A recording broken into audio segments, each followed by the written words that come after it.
Good morning and welcome. Thank you for joining us on our TM1 Breakfast Show with Jon Lee. I'm your host, Jon Lee. Now today with me is my friend and colleague, just a good bloke, Nic Renotte from IBM. How's it going? It's going amazing, John. Thanks so much for having me here today. Well, it's a pleasure to have you. And I know how hard it is to get a hold of you because you're just a man in demand. And I think that's a testament to how much value you add to the community. People just find you immensely helpful. So therefore, you're always busy. I don't know if that's the outcome that you wanted, but you know. That's what's happened. But hopefully I do give a little bit of value when I do present. So, And a quick shout out to Nic. He does have his own website and YouTube channel, and now on Patreon as well. So by all means, check out his stuff because he specializes in AI and deep learning. Couldn't have put it better myself. That base. But of course, having said that, AI and deep learning, that also relates back to TM1 Planning Analytics because that's where the edge cases, the Nic's cases of TM1 goes to. It's not just a basic forecast or planning model. These days, you're perfectly enabled to take advantage of all the web integrated tools or the APIs out there. That's directly open. It's all open for any TM1 Planning Analytics users. So you don't have to, so to speak, pay for those components to be activated. And for anyone with those privileges, without knowing what they are or not using them, would be a shame. And that's why we're doing this series, isn't it, Nic? Definitely. That's why we're here to do it in PA Next. That's right. And a quick introduction to PA Next, or a recap of PA Next. It is an idea, right? We came up with last year while we were having lunch or coffee, I forgot. And it's the concept of let's help people get more out of TM1, get the latest out of TM1, because a lot of users of TM1 or Planning Analytics have been, well, they love the system. It adds a lot of value, but they are using what they know or what they have or what they inherited, and therefore a lot of times they're missing out on what's possible. For example, scheduling, right? A lot of people do it in a spreadsheet still, a lot of spreadsheets. Nothing wrong with that, but can TM1 Plan Analytics play a role in tying up your planning application with some smarts in scheduling? And what's your response to that, Nic? Yeah, definitely. So I think that's a loaded question because we were talking about it yesterday. So what John's actually referring to there is, I think the core thing about planning analytics is that it's such a flexible platform, right? So you aren't limited to doing just a particular thing. You can actually do quite a fair bit of really sophisticated modeling. And one of those types of modeling, which a lot of people don't traditionally think of, is scheduling. So how would you schedule a project, schedule different components to a wider stream of business activities? And scheduling has sort of its initial first phase. So if you cast your mind back to the business analytics lifecycle, you've got descriptive analytics, diagnostic analytics, predictive, and prescriptive. So prescriptive is where I think a lot of people could potentially gain a lot of value. And I think not in this particular session we're going to dive deep, but in our future sessions, we're definitely going to go and take a look at what's possible with prescriptive analytics and optimization. One of those use cases that we were discussing is how you can use Cplex and how you can use optimization to be able to drive automated scheduling, because scheduling can take a lot of time to do if you're doing it by hand and doing it manually, right? So we'll definitely dive deeper into that into the next couple of videos in PA Next. That's right. And this time around, we promise you, it's going to come up this quarter. Well, at least we'll record it this quarter. So that's one of the example of use cases of what we call PA Next. What's outside the normal range is what people think about a planning application. And also being pragmatic enough. So it's just not, smoke and mirror, like bust and boom software, but really something people can get a lot of value and use out of. And I'm guessing longevity of these kind of applications would be at least 5 to 10 years, right, until the business changes dramatically. So it's definitely a worthwhile investment. But once again, this is not the scope of today's session. Today we're going to start deep diving, but at level 1, which is for the people who've got planning analytics. what is new. So what's next? So let's paint a scenario. I'm Bob. Hi. I've just been to a TM1 conference. I've been using TM1 for 15 years. I don't know why I should upgrade. Here, watch this video. Well, not look, Josh. He goes, my manager just upgraded TM1, and I don't know what's new. Why should we be upgrading, going through all that if I don't get any value out of this? Mm-hmm. Watch this video. So in short, Nic is going to take us through today some of the new features of PA, what you get out of the box. And I guess this is where we also ask for your feedback, once again, as usual. If you like what you see, more details you want, or specific questions, email it to us. Contact us. We'll be happy to provide the content as long as we're able to. Can't give you my trade secrets, but and if we can't, we'll work it out. Yeah. Just give me a call. Sorry, let's edit that out. All right. So without standing in your way, Nic, let's go. Let's see what you've got in store for us today. Definitely. Awesome. Well, as John was saying, so today we're going to be taking a look at really what is new inside of Planning Analytics. Now, the cool thing is that there's a couple of key features inside of the new version of Planning Analytics Workspace that you're able to take advantage of if you've already got Planning Analytics Workspace. The really cool thing is that these features are going to be so powerful to your existing business operations. So the couple of key features that we're going to be taking a look at today is how we can set up workflows and applications and plans inside of Planning Analytics. So say, for example, you're doing your budget or you're preparing your forecast or you're even just maybe running through month end and you've got a number of key steps that you want to run through. Having these workflows is going to make that process a whole lot smoother because you can literally pass that workflow to your users and they're able to step through them. The next feature that we're going to take a look at is integrated time series forecasting. So you can literally click a line inside of your Planning Analytics environment and have a statistical forecast generator for you. No. Yes. Prove it. Yeah. Oh, we will. And the last feature that we're going to be taking a look at is the all-new visualization engine. So inside of Planning Analytics Workspace, you used to have a great visualization engine. You could create a bunch of charts. It was pretty cool.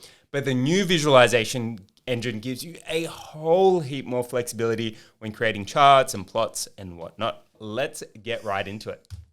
So we're going to jump right into Planning Analytics Workspace. So no smoke and mirrors here. We're actually going to be taking a look. So in this case, I'm already logged into my Planning Analytics Workspace environment. So you can see already that there are a whole heap of new features and it looks a lot different to what you would have seen before, right, John? Definitely. So here in CubeWise, every few years or every year, depending on the product, we would review the software ourselves to see how pragmatic the software is and how many, what kind of business problems it can help us solve and our customers. So I remember having done this a couple of years ago, and about 4 years ago when, I think it was about 4 years ago when PA came out. Right. It looks like a different piece of software. Mm-hmm. Yep. Agreed. Yeah, it's just, so one of the things that you're seeing inside of the new Planning Analytics Workspace is a new user interface based on what IBM calls the Carbon UI. And you're going to see a really similar user interface roll out across a number of IBM's products. The nice thing about this is that it improves the user experience so much, it just makes it a lot easier to use. So shall we jump into our first feature? Before that, so this UI is actually called Carbon UI. It's actually called Carbon UI. So it's actually nice. I learned something. Yep. Carbon. It's actually open source as well. So if you wanted to build this with your own JavaScript project, or if you wanted to use React, you can actually go and use it in your own project as well. So I've actually built a bunch of stuff off Carbon UI, completely separate to Planning Analytics. Oh, really? Yep. Okay. Learning something new. Awesome. All right. Okay, let's dive in. Awesome. Okay, so the first thing that we're going to be taking a look at is workflow. So in order to get into our workflows, all we need to do is step into this applications and plans section here. So if we select applications and plans, immediately we're going to be presented with a whole number of our different workflows. Pretty cool, right? Pretty cool, but is it workflow in the cloud? Well, it can be on the cloud and it can be on premises already. No, terrible joke. He's a shocker. I'm a shocker. I'm actually currently running on a separate server somewhere else, so this isn't currently in my local machine. But it's a great question, John. So with Planning Analytics, you can go and put this on a whole bunch of different clouds. So say, for example, you wanted to put it on an AWS or a GCP or a Azure or an IBM cloud. You can definitely do that, as well as being able to access SaaS services as well. So you can definitely run Planning Analytics in the cloud. So even though it's not born in the cloud, it's perfectly capable in the cloud. I feel like I need to hit that bad joke button right now, John. But yes. Sorry. Yeah, okay. Moving on. Okay, so we've got a list of workflows and applications. Definitely, yep. So you can see, so a cool thing about this, right, is so you can actually set up a workflow for your budget or for your forecast or for your month end, and you can actually roll this each period. So say, for example, I wanted to go and create a copy of it. I can actually go and create a duplicate of one of my existing workflows. So this allows me to roll over really quickly at year end, which is a common process which a lot of finance teams go through. So first up, I actually want to step in and show you what it takes to actually set up one of these workflows. So I'm not actually going to set one up from scratch, but I at least want to give you a look as to what the workflow actually looks like. So I'm going to step into this one over here, which is called Budget 2021. So immediately from here, you can see that we've got quite a fair few things on the screen. So we've got 3 key planning steps. So we've got update revenue and assumptions, update expenditure and workforce plan, and we've also got the ability to finalize our consolidation and review our cash flow. If we wanted to add an additional step, all we need to do is go down here where it says add a step, and we can add in a new step to our plan. So say, for example, we wanted to have a step where we prepare a report. We could just type in prepare report, and this would allow us to add an additional step to our existing workflow. We could then assign different assets. So I can select assign assets, and say, for example, we had some reports. We could go and add in our financial reporting template, hit OK, and then we can assign groups. So this also allows us to lock down which users actually need to be performing these particular steps as well. So say, for example, we wanted our OPEX team preparing our financial report, and we wanted to set a due date. Well, we can do that as well. But you can see there, literally in just those couple of clicks, we've been able to update our workflow and add in a completely new step. Pretty cool, right? Pretty cool. Now to do with these workflows, curveball. Are these settings and workflow application settings, are they stored in TM1 model itself, or is it a component inside Planning Analytics Workspace? So these are inside of Planning Analytics Workspace. Great. So when you get Planning Analytics Workspace, you can leverage these. Definitely. Now, the other cool thing about this is that you can obviously customize it to your theme. So say, for example, we wanted to add a logo. In this case, I'll add a logo of myself. Oh, it's a little bit too big, but we could add a logo if we wanted to. We can also roll this plan. So say, for example, we wanted to save as, we could save this as Budget 2022, for example. Mm-hmm. Now, right now, I've sort of been showing you the setup screen, but this is kind of setup-y and admin-y, right? So say we actually wanted to actually step into our plan. Well, we can go from our home screen. Say, for example, we jump back to our home. We can actually hit our little ellipsis button and select Open Contribution, and that will actually open up our workflow for us to go and take part in it. So you can see here, as soon as I step into my workflow, that I'm immediately presented with some of my existing Planning Analytics Workspace screens. So this particular screen that you're taking a look at right now, so our sales review is a previous card from, or a previous tab from one of our workbooks inside a Workspace. So if you already had some reports or you already had some tabs set up inside a Workspace, you can easily bring these into your workflow. You don't need to start from scratch. Right. And for anyone who's interested, we'll be doing another video on how to set up these cards and, of course, a workflow. Definitely. So say, for example, our first step in our process is to update our revenue assumptions. And we've got a due date to do that by February 15th, right? So we can review our data inside of our workflow, and you can see here that it's still interactive, right? So just because it's part of a workflow doesn't mean that it's now limited, but it gives you a much nicer look and feel, right? So you actually can see all the steps that you need to go through as you're doing it. So you know that you're making progress. So in this case, I've reviewed my weather data. We can now step into the second part in our workflow. So from here, we can actually work with our integrated time series forecasting model. Are you ready for this, John? I don't know. Okay. So you can see up here that I've got a couple of key things. So I've got a crosstab, which basically gives me some some sales data for each of my regions. And I've also got a visualization down the bottom. Now, say we were going and doing our forecast. What we might traditionally start off by doing is just entering a number. So say, for example, we might go to Scandinavia and we might say, all right, our budget for this is going to be 19,000. So we'll load in our budget of 19,000. We'll sort of go through, do each of these regions, do each of these products, and start preparing our workflow. But this is obviously going to take quite some time, right? That's right. So forecasts tend to take quite a fair bit of time when you're doing them from scratch. But say you wanted to start with a statistical forecast or with a slightly better baseline that you could potentially use. Well, in this case, all we need to do is select a line that we want to forecast. And in this case, we're going to select our entire consolidation, which is the world. And I can just choose this little forecast button up here. Now, although it's a little button, it is quite powerful. So I can choose my forecast start period, my forecast end period, and I can actually generate a forecast preview. So this is automatically going to generate a future forecast based on my historical data.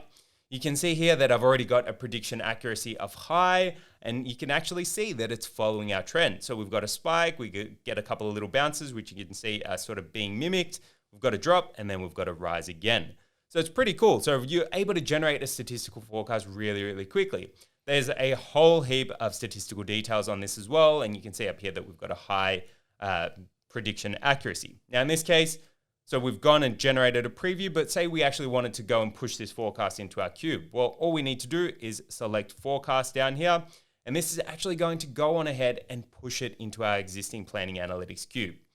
So you can see that I've now gone and generated that forecast and I've now gone and pushed my data in. So we can go and refresh that and refresh our visualization. And you can see that really, really quickly, we've gone and generated a statistical forecast. Pretty cool, right? Right. And all of this is running in the cloud. Sure is. Okay. So for our viewers out there, there's probably a couple of questions that you're dying to ask. So I'm going to ask on behalf of you viewers. The first one is, realistically, if someone was wanting to implement a product forecast, product sales forecast, where typically they have to enter in numbers based on historical patterns. That's how people, a lot of people do their forecast. Now, if they were interested in implementing that, how would you suggest them to go ahead and scope out what do they need, how long does it take, or whether they have the expertise to do that or not? Yeah, definitely. So I think that's actually 3 questions. Sorry. Yeah. So the expertise question, I'll probably start with the end first in mind. So the expertise, one of the things that I often say whenever somebody's getting started with machine learning or deep learning or data science is that you're probably best placed to do this for your own data because you know that data already. So if you've been generating a product forecast, if you've been generating a line item forecast for a long period of time, it's probably going to be easier for you to do that than for a lot of other people because you understand a lot of the factors that are already at play. Mm-hmm. Now, in terms of the tool enabling you, so the great thing about working with planning analytics is that you saw that it was only a couple of clicks of a button. So you can select, if you've already got that data inside of your planning analytics cube, you can actually just choose the line item that you want to forecast and it's able to generate that forecast for you. The one core tip that I'd recommend, though, is that make sure that you've got enough data and at a level of granularity that you're happy with. So great point. So when we say, enough data, specifically what we're talking about, 2 years, 5 years, yes. 12 months? Yeah, no, so great question. So I'd normally recommend 3 to 4 years. And in particular, because obviously we did have COVID as a pandemic, that's going to influence your trend as well. So you want to be able to take that into account.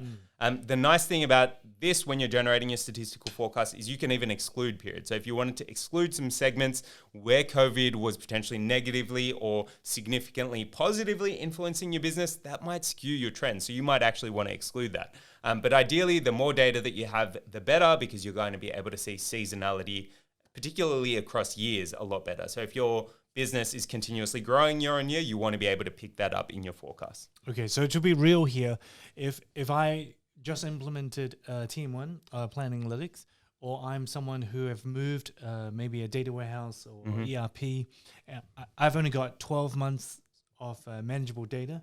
This is probably not something I should look at right away, but I should put on the roadmap for the future. Yeah, definitely. I mean, you could definitely test it out and test it out with 12 months of data. But I think a core thing to note is if you don't have multiple years worth of data, then you're not going to be able to pick up a yearly trend because you've only got 1 year. So exactly. So I think we want to make it very clear for our viewers here is if you're not able to take advantage of this capability, it's not that Planning Analytics, the tool that's stopping you. It's your data, right? And as soon as you get more data, you can jump right back into it. Yeah, and I mean, as soon as you get past the 12-month mark, you can definitely start forecasting. So that's not to say that you can't use it with 12 months of data. You can definitely start generating forecasts, and it'll work out the intra-year trend. So you'll be able to see what's happening month to month, day to day, week to week. But you're going to, once you roll over to the next financial year, it's going to get a whole lot better because you're going to be able to have more data. So most businesses tend to have more than 12 months of data. So what you might choose to do as you're getting your cube set up is to just push more data in. Very good. Now, what about the next part in my loaded 3-part question? So how long should we expect people to spend or scope out if they were going to try something like this, of what you're showing us?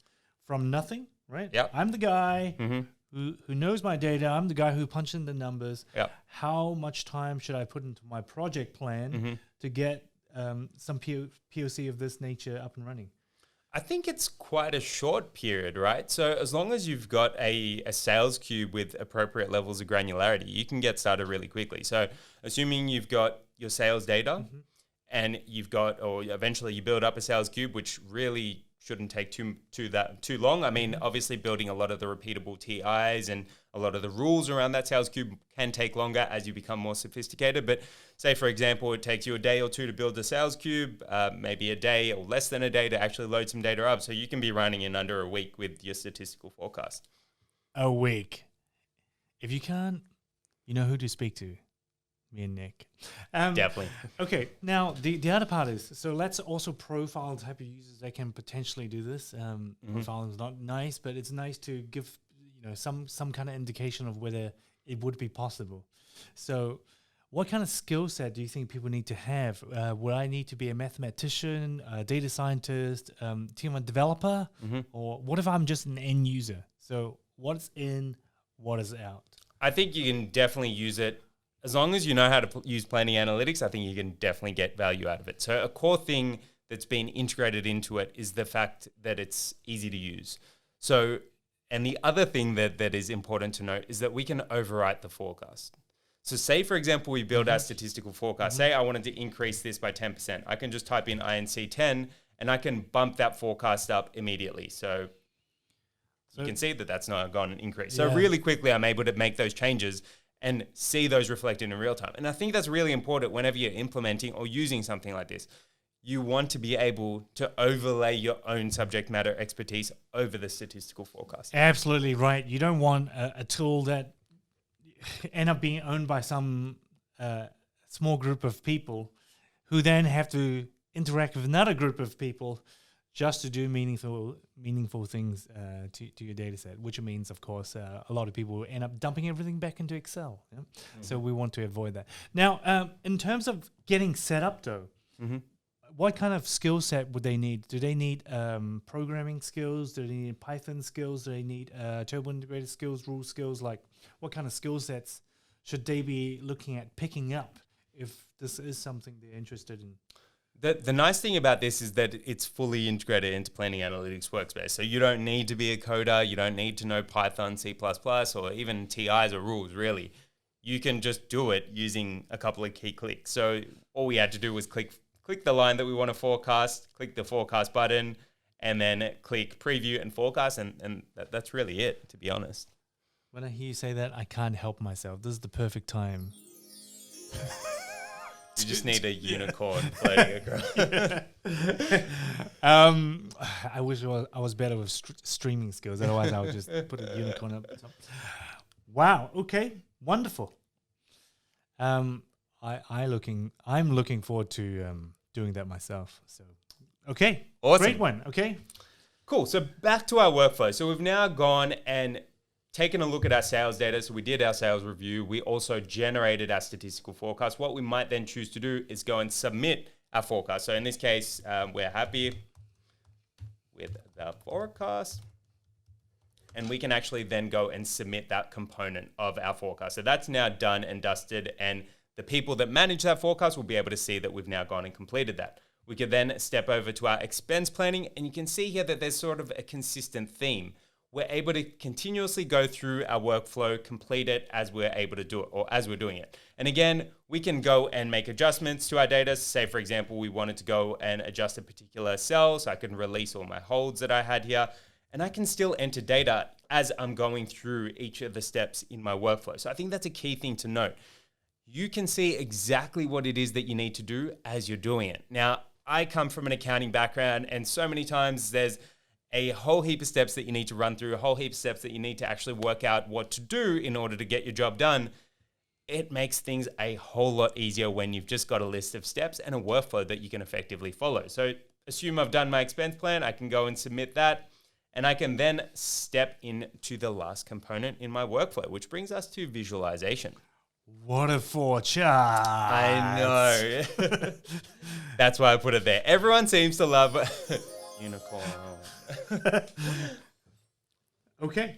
Yeah, so everyone really likes waterfall charts. And I think this is a testament to the amount of work that our dev team and the offering management team have gone and put into the visualization engine. So you can see there that we obviously have waterfall charts, and if we wanted to, we can go and change this visualization really easily. So you've sort of got this bar now up here that allows you to change a lot of the components that you've got displayed in your dashboard. So I can actually select my waterfall chart, and you can see here that there's a whole bunch of new visualizations available. So we've got point clouds, we've got scatter plots, we've got network charts, Marimekko, packed bubble. Like there's a whole heap of really cool new visualizations that you can start to work with. But obviously everyone really likes a waterfall chart. So you've now got that available in here.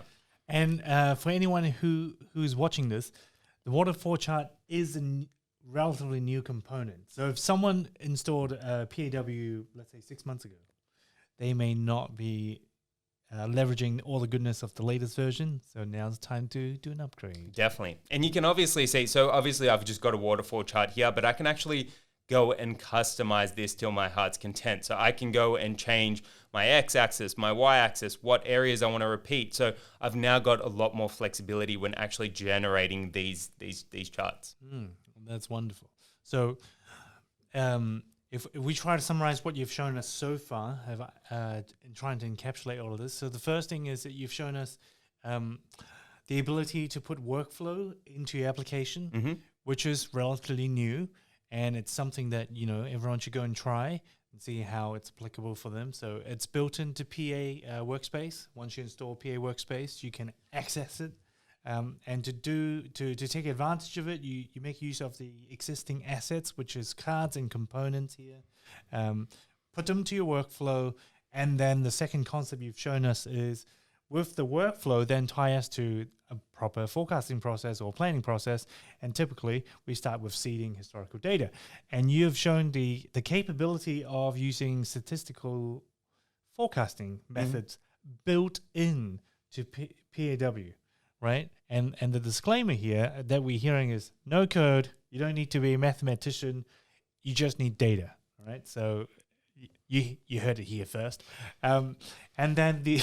Actually, probably not. But if you heard it here first, send us a note. Yeah, we would love to hear from you. And then if we tie it all back now, okay, now we've got the data, but not only does it come with from a statistical model, which of course a couple of clicks saves you a whole bunch of work. You can overlay your real work, your business know-how, your process, your expertise, directly overlay that on top of the data that's coming out. It's fully integrated. Of course, that means integrating with Excel as well, that we all love. And then last but not least, tying it all back to visualization so you can craft a story, right, to present your case, whatever that might be, with the new set of visualization. Yeah, I think that's a great summary, John. Okay, sorry I took too long there, but okay, we got there. No, we tied it all together. Okay, that's wonderful. So, is there anything else? Yes, definitely. So I figured I'd leave you guys with a couple of links. So if you'd like to see, if you'd like to see more and learn a lot more, so there's a whole bunch of stuff on my YouTube channel, and we've also got some amazing content on the CubeWise EDU website. So by all means, if you'd like to learn more about planning analytics and all that good TM1 stuff, by all means, do check out those links. Thank you for bringing that up, Nick. And now that you brought it up, it gives me an opportunity to talk about it. So I guess for the guys who's time poor, or you just want to learn the most efficient way, learn from the best, learn from battle-hardened experience rather than textbook. That's exactly what our team has put up at CubeWise EDU, edu.com, edu.cubewise.com. I'm going to get so much flack from the head of EDU here. Do check it out, because that's where we aim to help people fill the gap or to get what they want within a very short period of time. Mm-hmm. So your time to knowledge investment, your time to knowledge ratio for your investment is excellent. So exponential. Thank you, exponential. Another thing to quickly mention here, I see Nick's slide on TM1 Horizon. That is our 24-hour TM1 conference that we have done for the first time ever in 2020 during COVID, because we can't meet in person anymore. So that's a thing, and we're also going to do it this year. So if you checked it out last year, tune in for this year as well. And if you have never seen it before, go over to Google and just Google TM1 Horizon, and then you'll be able to find a lot of cool stuff. And I say that because Nick also presented some very cool stuff last year. Definitely go. It's awesome. Definitely. Now, my memory is a little bit hazy because there was so much great stuff, and you talked you talked for a long time. But what I remember was Data Science 101 for finance, and how people can get the most out of the PA stuff quickly. And then another deeper dive one, and of course another conversation with me. I think we also showed chatbots integrating into planning analytics as well. Ooh, it's my little passion project. So if you're into chatbots, you know who to follow. Chatbots and TM1 and cool stuff and cutting edge technology, you know who to follow. That's now going to be my tagline. All right. Is there any more you want to talk about? I think that was about it, John. And I think we'd just like to say a huge thank you to everyone that was watching. We really appreciate you tuning in. Definitely. Thank you so much for your time. So I guess to give a bit of context into what we've shown today in terms of the bigger picture, and of course what you can expect next from us. First one is probably the context. So now hopefully you know what's available in the latest poll. Now this is not going to be the last version of the poll upgrades, right? Mm-hmm. So this is at this point in time what you can get more out of this product, which hopefully give you a bit of insight into where you can invest more time and energy into next. Of course, to add more value into your application, or to solve some critical business problems that may be bound by technology, or whatever problems you might be hitting.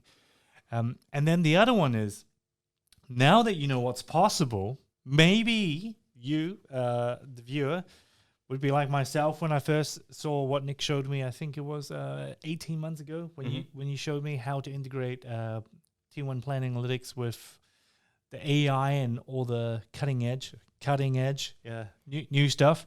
And I was excited, right? So if you're excited by that, where would you suggest them to find out more info? Yeah, definitely. I mean, so I've got a great bunch of stuff, particularly on my GitHub account. So there's actually a full-blown tutorial on how to integrate planning analytics with a separate machine learning service like Watson Machine Learning. So if you want to check that out, by all means, check out my GitHub account and just type in, I believe it's Watson Planning Analytics, and you'll be able to access all of that. There's also a ton of amazing content on the CubeWise code blog. So I don't know if you've been there before, but there's a whole heap of great beginner-friendly content on how to use TM1 Pi, how to get started with Python and your TM1 models.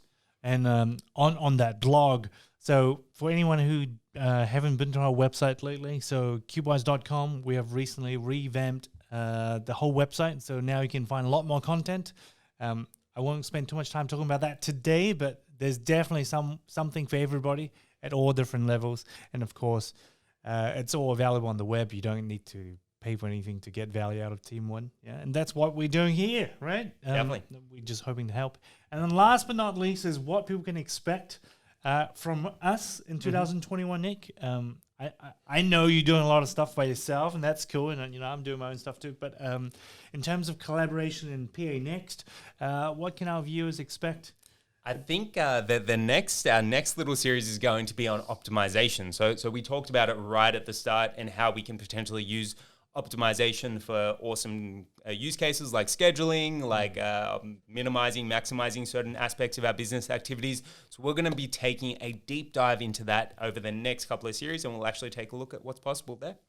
Awesome. And then, of course, I mean, if you guys love to see other things like how do we integrate our TM1 system with a chatbot, well, let us know, because Nic will be thrilled to get a chance to show all of you guys that here at TM1 Breakfast Show.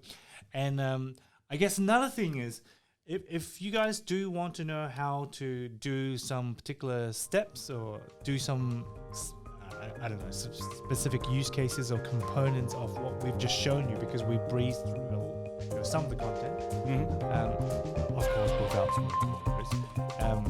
We are happy to take a bit more time to step you through some of things, because I guess, like having a good coach, sometimes you know what to do anyway, but having someone show you and guide you along the way, it's 10 times, 20 times as efficient. So let us know. And once again, thank you for your time, Nic. That was fantastic. No problems. Thanks for having me, John. Thanks, guys. Why did I press that button? Doesn't matter. So that's good. All right, cool.